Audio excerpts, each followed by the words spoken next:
nationwide. Ito naman hong lumalalang pagbaha sa Pilipinas. Nangangailangan na raw ng whole of government approach ayon huyan sa isang senador.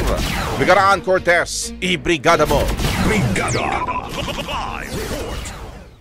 Idiniin na Senator Joel Villanueva na hindi patse-patsyeng proyekto ang kailangan ng bansa para masolusyonan ang problema sa lumalalang pagbaha sa ilang lugar.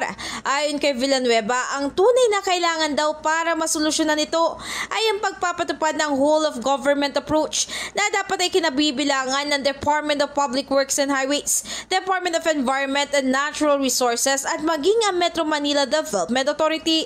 Pero maliban pa nga sa pagtutulungan ng mga nasabing ahensya, ay mahalaga rin daw na busisiin na maigi ang milyong-milyong halaga na ginagasto sa feasibility study upang matiyak na epektibo pa rin ang mga disenyo ng mga proyektong ipinapatupad sa bansa.